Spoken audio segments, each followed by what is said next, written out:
shrine comes a little man wearing thick spectacles, a ceremonial kimono, and a black lacquered skull cap. He is the Emperor Hirohito, who believes he is a direct descendant of the sun goddess. Entering the shrine's innermost sanctuary, Hirohito places his wooden scepter under one arm, bows low.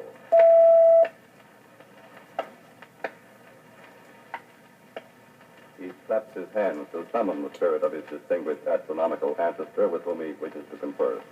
He has news for us. Imparts it in a swift, eager whisper.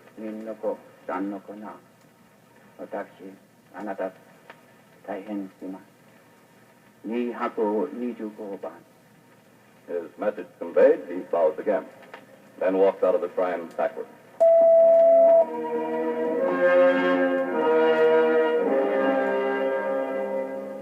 Hirohito, the son of heaven, has just told the sun goddess that 3 days ago his government declared war on the United States and the British Empire. It is an auspicious day for this mystic conversation. Japanese troops have landed on the Philippine island of Luzon. First foreign troops to make a full-fledged landing on U.S. soil since the War of 1812. But reports Douglas MacArthur, commanding general of U.S. and Philippine forces in the Philippines. German resistance has confined this action to the attacks in the vicinity of Apari at the extreme northern tip of Luzon, where the Japanese attempted to establish a beachhead. Air activity continued in the vicinity of Manila, with intermittent attacks on airfields at Cavite and Nichols Field throughout the day. The situation is in hand.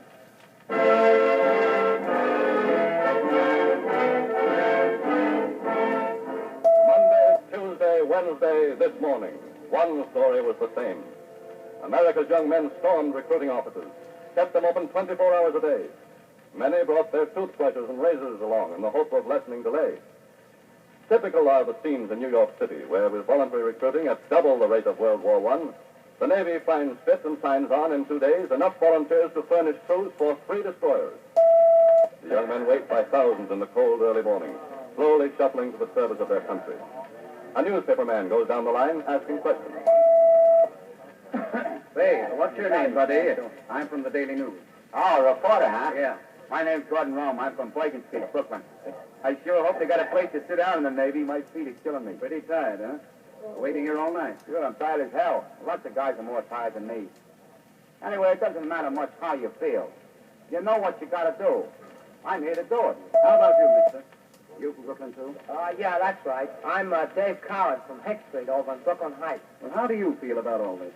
Well, I served 3 years in the Philippines with the 60th Coast Artillery. Hey, listen, you guys. We got a tough job on our hands. I know the Japs are good. I guess that's right. And how about you? I come to volunteer, please. Say, you ain't a Jap, are you? Oh, no. My name's Edward Tong, 240 East 30th Street. I am Chinese. Oh, I see. Excuse me. Makes it easy to want in service with Japan enemy. Strasbourg turned me down. Bad eyes.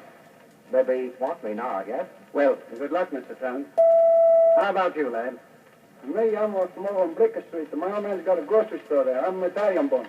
Well, don't you know we're liable to be fighting the Italians? Sure. And the Germans, too. That's all right for me. I'm an American.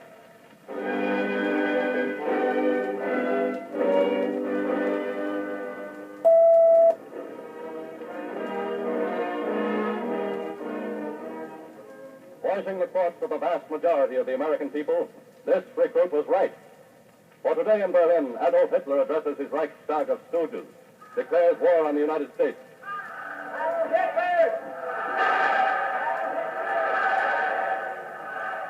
President Wilson deceived Germany.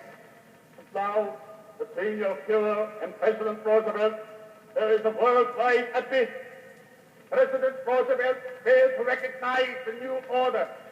He failed to recognize certain newly established governments. On the other hand, he recognized puppet governments with no territory. The army tried to prevent a break with the United States, but our patience has come to an end. So now, Italy and Germany, in loyal fulfillment of the obligations under the Axis Agreement, associate themselves with Japan in a struggle against America.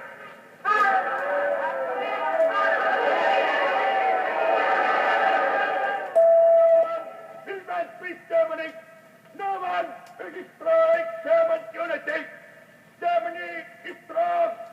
Let us thank God we can enter our name in the history of the Reich.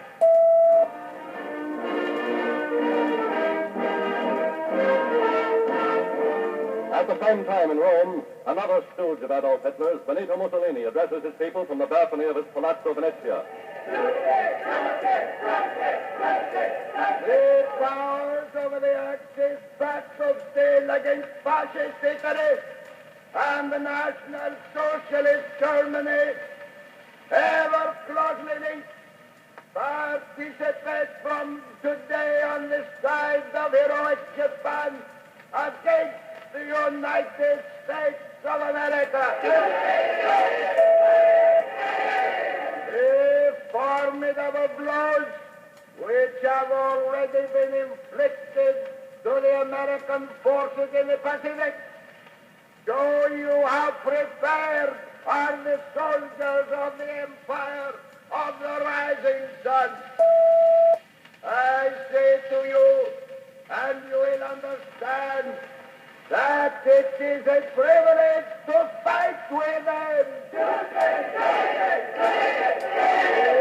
Italians, once more arise and be worthy of this historical hour. We shall win.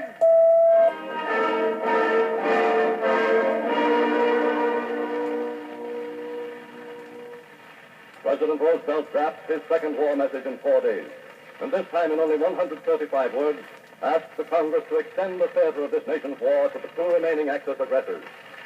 At 1:04 p.m., without debate, without one dissenting vote, the Senate and the House of Representatives obey the request.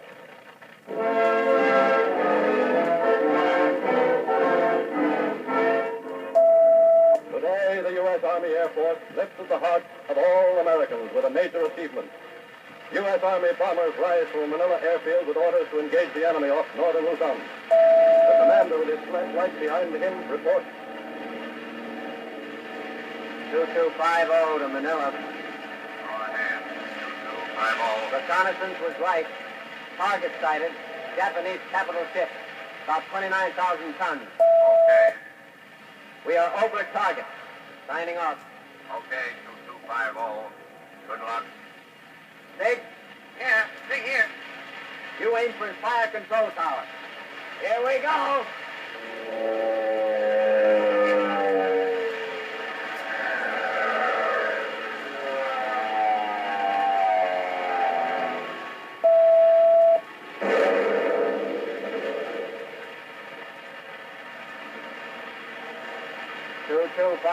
to Manila. Go ahead. 2250. One of our bombers scored repeated direct hits on a Japanese battleship of the Congo class. When the bombers left, the battleship was blazing fiercely. Nice going, 2250.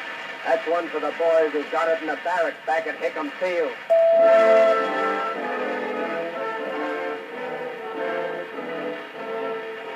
This was America, this first week of its Second World War. For the war was now truly a world war.